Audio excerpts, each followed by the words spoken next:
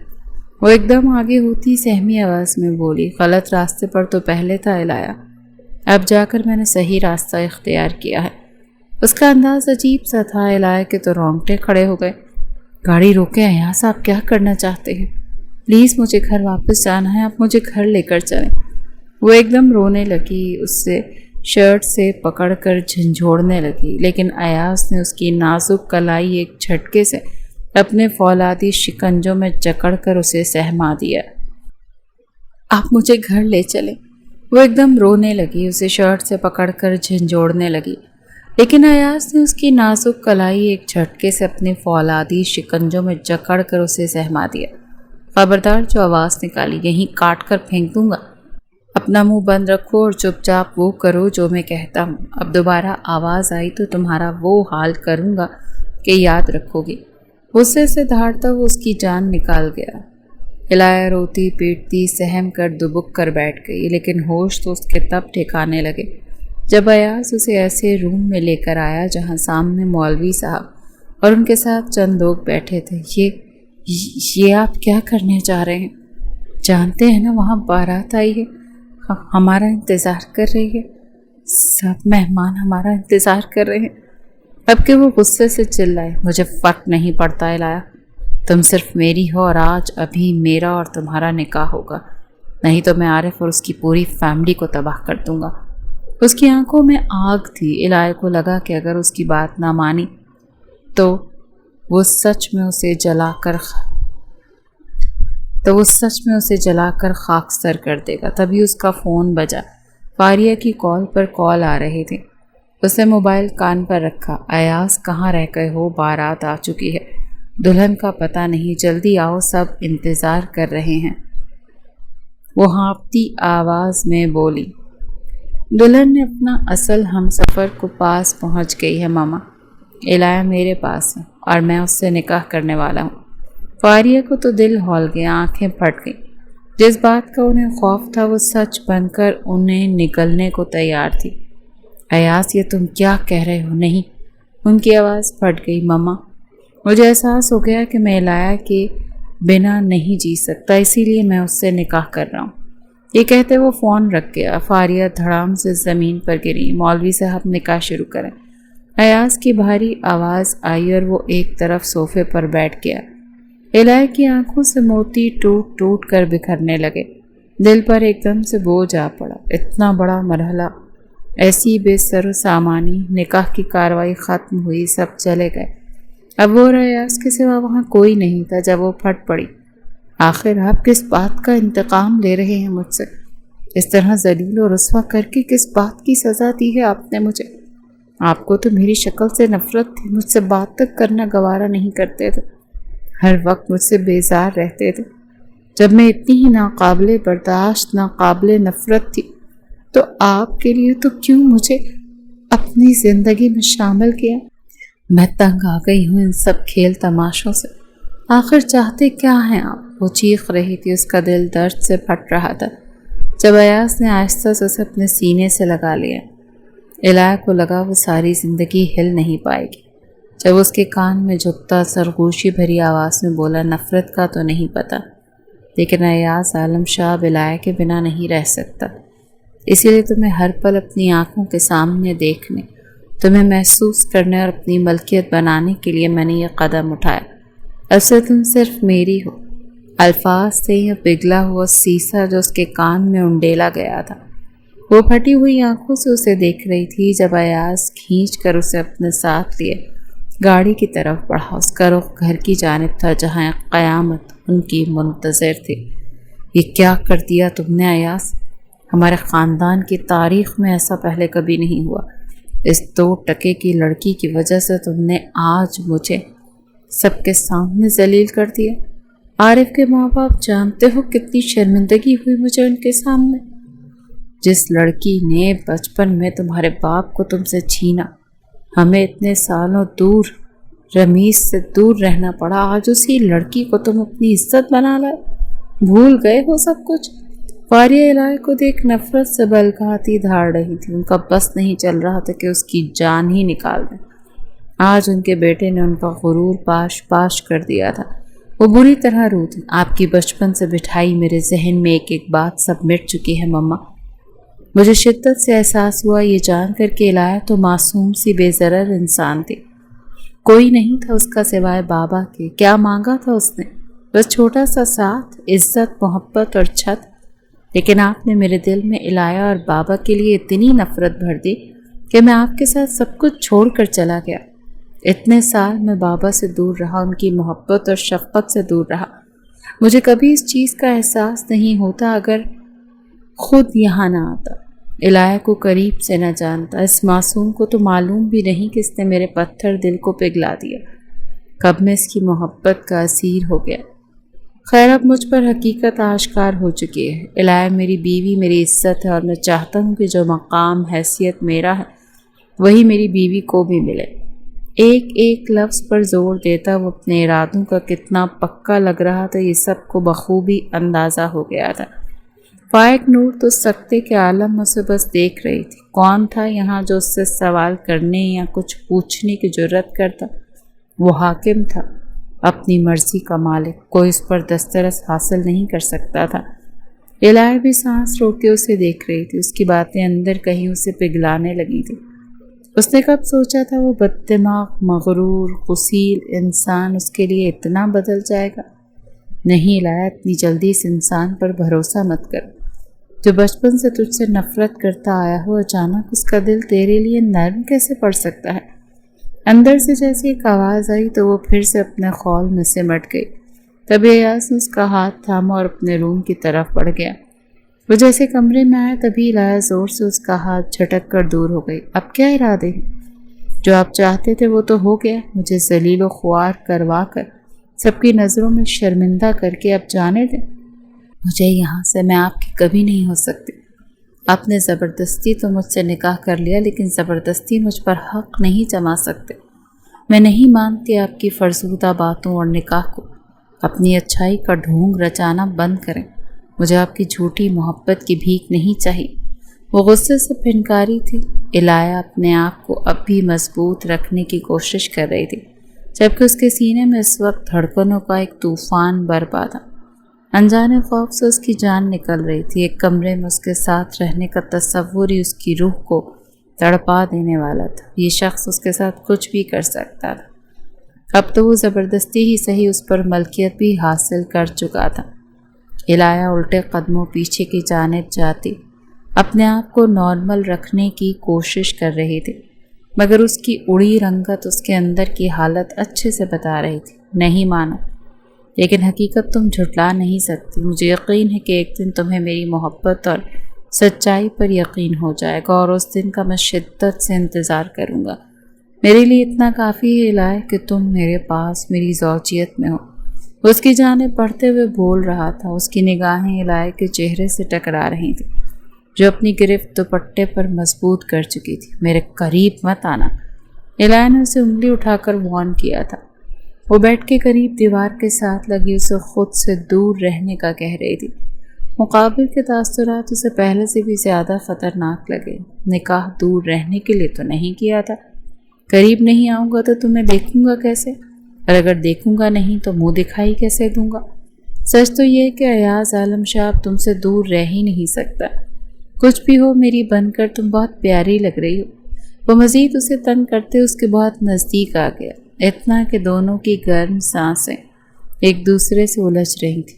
مجھے کچھ نہیں چاہیے آپ سے، آپ جو چاہتے تھے وہ ہو چکا، اب مجھے جانے دیں یہاں سے، خدا کا واسطہ ہے آپ کو۔ وہ بالکل دیوار سے چپکی ہوئی تھی۔ الہیہ، میری محبت کو تم جھوٹ سمجھو یا سچ، لیکن اب تمہاری ساری زندگی میرے ساتھ میرے پاس رہ کر گزرے گی۔ اس حقیقت کو جلد سے جلد مان لو تو تمہارے حق میں بہتر ہے۔ وہ آہستہ آہستہ اس کا دوپٹہ، اس کی جولری سب اتارتا جیسے کوئی مان بخش رہا تھا۔ اس کے لفظوں سے الہیہ پر خمار طاری ہونے لگا۔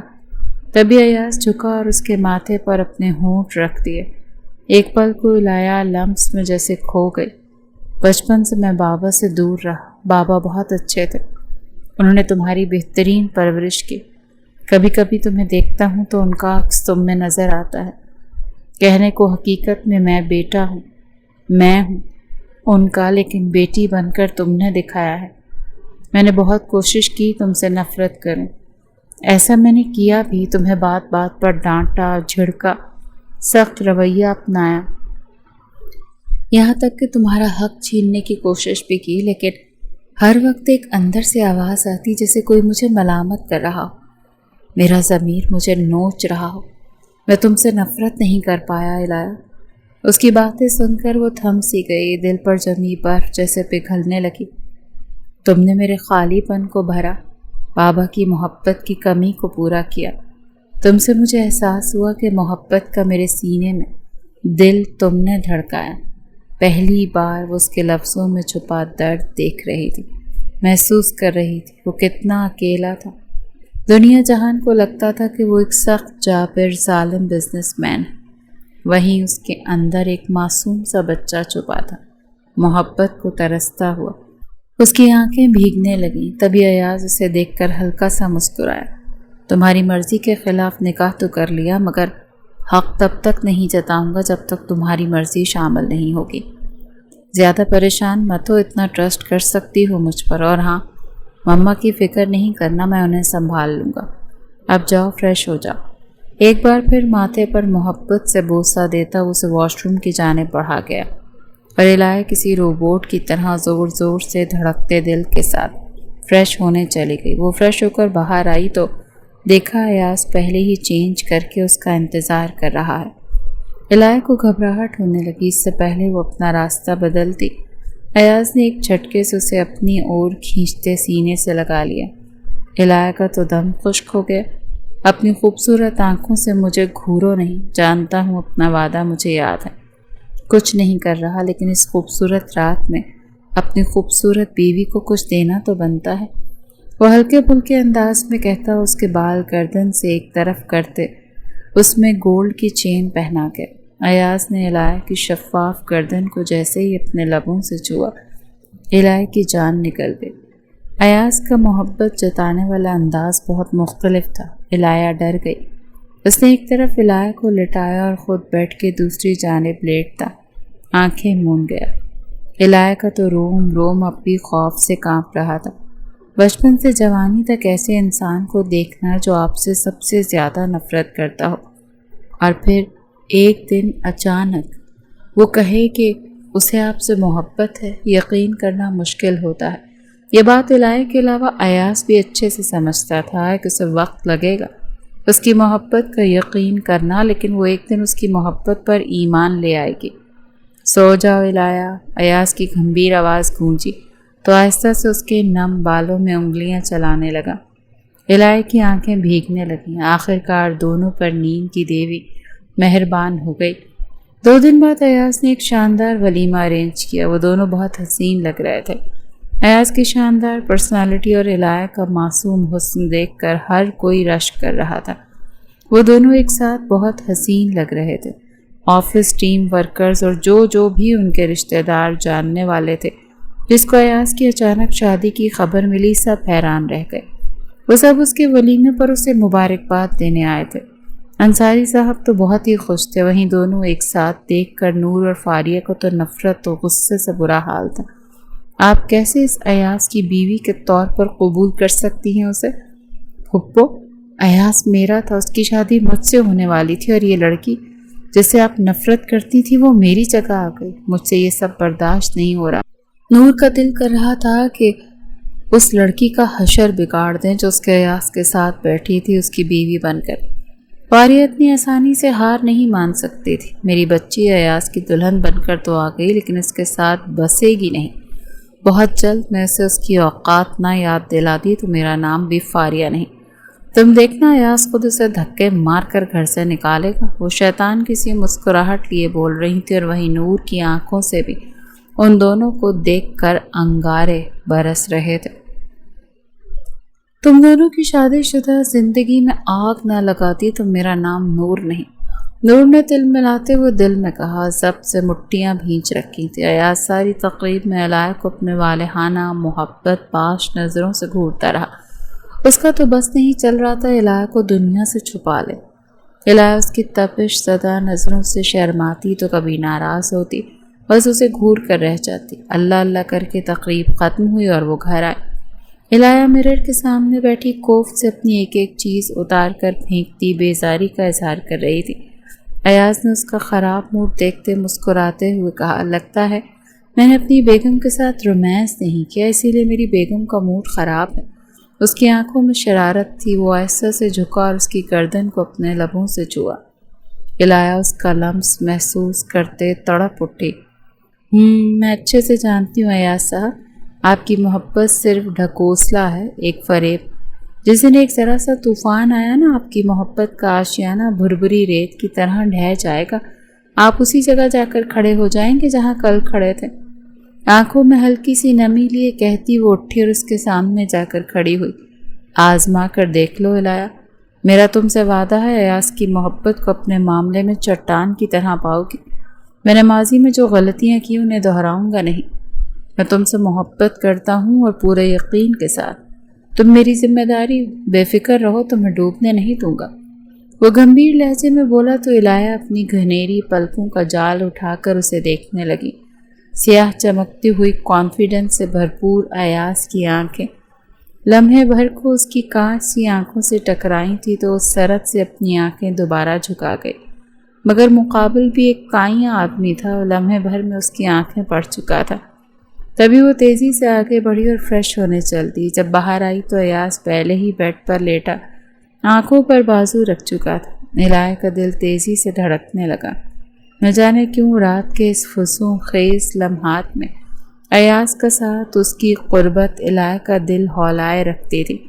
وہ آہستہ سے اپنی جگہ آتی لیٹ گئی، لیکن تبھی ایاز نے آنکھوں سے بازو ہٹایا اور ایک ہی جھٹکے میں اسے کھینچ کر اپنے سینے سے لگائے آنکھیں بند کر گیا۔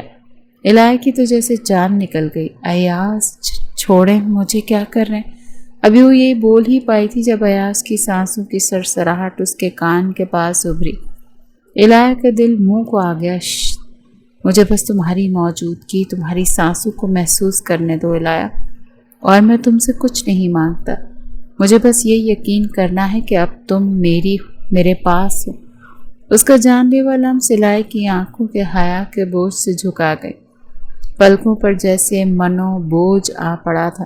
اس کے سرخ تپتے ہوئے گال اور اس کا لرزتا کپ کپاتا ہوا نازک سا سراپا ایاز نے خود میں سمویا تھا، ایسے کہ اس کا سر ایاز کے مضبوط بازوں پر رکھا تھا اور خود ایاز کے سینے سے لگی تھی۔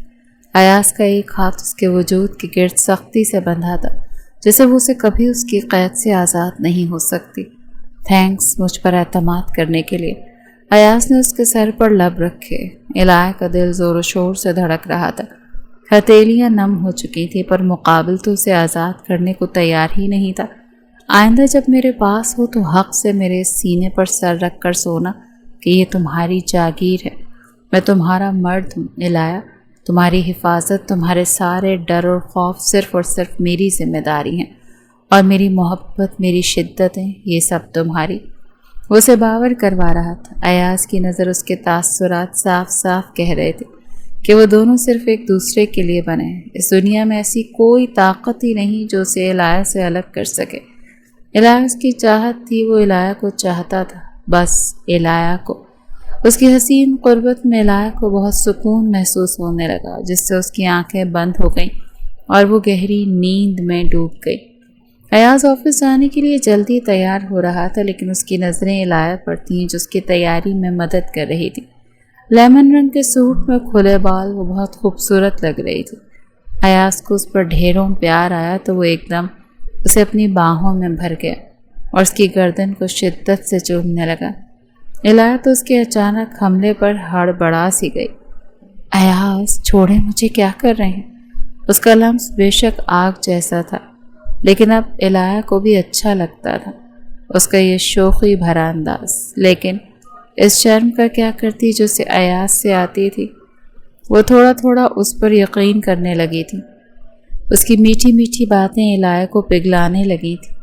آپ کو نہیں پتہ، اسے پیار کہتے ہیں جو شوہر اپنی بیوی سے کرتا ہے۔ آپ کو تو کچھ نہیں آتا، چلو میں آپ کو کر کے بتاتا ہوں۔ اس کی ذرا سی مسکراہٹ پر ایاز کو جیسے گرین سگنل مل گیا۔ وہ ایک دم سے اسے اپنی گود میں اٹھاتا بیڈ پر گیا اور آہستہ سے اسے بیڈ پر لٹا دیا اور آہستہ سے اس کے لبوں کو اپنے لبوں میں دبا لیا۔ الہیہ کی تو جیسے سانسیں اٹک گئیں۔ ایاز کے ہاتھ اب بڑھتے ہوئے گستاخیوں پر آمادہ تھے۔ دونوں کی بہکی گرم سانسیں پورے کمرے میں مہکنے لگیں۔ تبھی دروازہ بجا۔ ایاز تو جیسے سب کچھ بھولا، بس اس کی دھڑکنوں کو، اس کے لبوں کے جام کو پینے میں مست تھا۔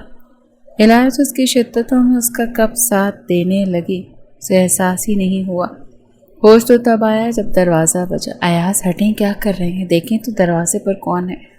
اسے زور سے ہلاتی بولی تو ایاز نے غصے سے دروازے کی طرف دیکھا جو عین وقت پر آ کر اس کی ساری رومانٹک مومنٹ کا ستیہ ناش کر گیا تھا۔ وہ تیزی سے اٹھتا دروازہ کھول کر دیکھا تو سامنے فاریہ کی ملازمہ کھڑی تھی۔ صاحب جلدی آئیں، میڈم کو کچھ ہو گیا، وہ گھبرائی ہوئی سے بولی تو ایاز ایک نظر فکر مندی سے الہیہ پر ڈالتا تیزی سے فاریہ کے روم کی طرف بھاگا۔ الہیہ بھی اس کے پیچھے آئی تو دیکھا فاریہ زمین پر گری گہری گہری سانسیں لے رہی تھی۔ مما، مما کیا ہوا؟ ایاز چلاتے ہوئے انہیں اٹھانے کی کوشش کرنے لگا۔ پتہ نہیں ایاز، میرا دل بند ہو رہا ہے، پلیز مجھے ہاسپٹل لے چلو، وہ ٹوٹی ہوئی آواز میں بولی تو ایاز اگلے ہی پل بنا کچھ سوچے سمجھے انہیں گود میں اٹھائے دروازے کی طرف بھاگا۔ الہیہ بھی اس کے ساتھ آنے لگی۔ جب وہ پلٹ کر بولا، الہیہ تم گھر پر رکو، ہم ابھی آتے ہیں۔ اتنا کہتے وہ انہیں تیزی سے اٹھا کر گاڑی میں ڈالتے ہاسپٹل لے گیا۔ الہیہ پریشان سی ادھر ادھر چکر کاٹنے لگی۔ تبھی اسے کھڑکی سے کسی کے کودنے کی آہٹ محسوس ہوئی۔ پلٹ کر دیکھا تو پیروں سے زمین نکل گئی۔ وہاں عارف کھڑا تھا۔ تم یہاں کیا کر رہے ہو؟ نکلو یہاں سے، وہ چلائی۔ صدمہ ہی ایسا تھا کہ کچھ سمجھ نہیں آ رہا۔ الہیہ چلو، میں تمہیں لینے آیا ہوں۔ مجھے نور نے بتایا تمہارے ساتھ ایاز نے زبردستی نکاح کیا تھا، تمہاری اس میں کوئی رضا نہیں تھی، لیکن اب میں آ گیا ہوں۔ میں ایاز کے خلاف ایکشن لوں گا، اس سے تمہاری طلاق کرواؤں گا، پھر ہم دونوں نکاح کر لیں گے۔ اس کے قریب آتے اس کا ہاتھ تھام گیا۔ الہیہ کو لگا جیسے کرنٹ نے چھو لیا ہو۔ ابھی وہ اس کا ہاتھ جھٹکتی تبھی نور دروازہ کھول کر اندر آئی۔ اوہ، تو یہ ڈرامہ چل رہا ہے۔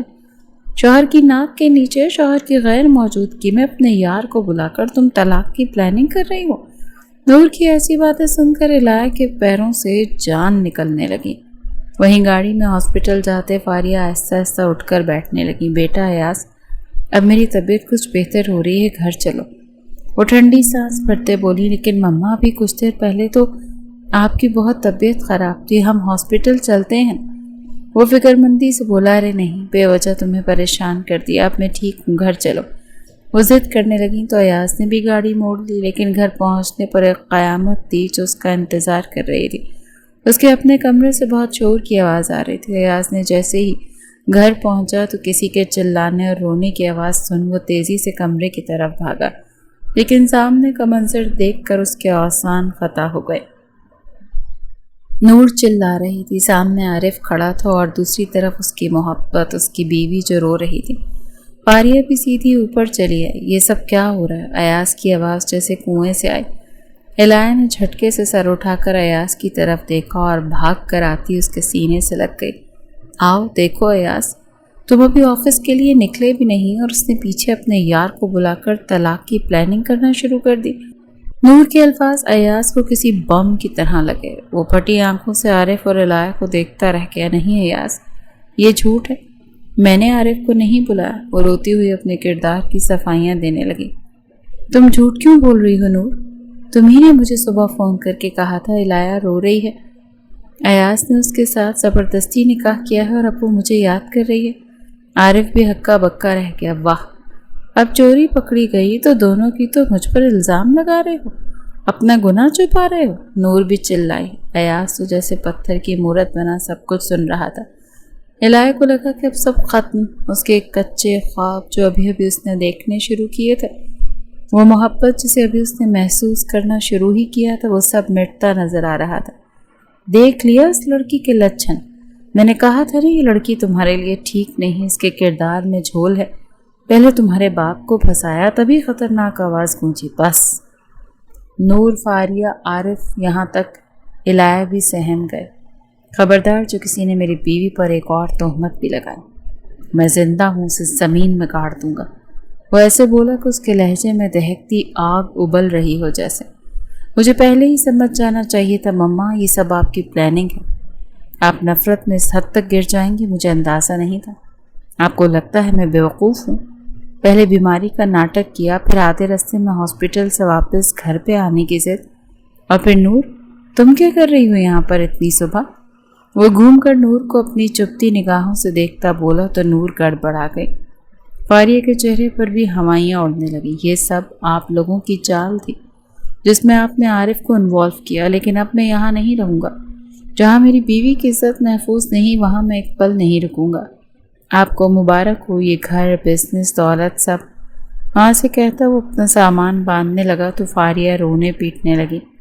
نہیں ایاز، خدا را مجھے چھوڑ کر مت جاؤ، میرا تمہارے علاوہ ہے کون، میں مر جاؤں گی پلیز۔ وہ اسے پکڑ کر اس کی منت سماجت کرنے لگی۔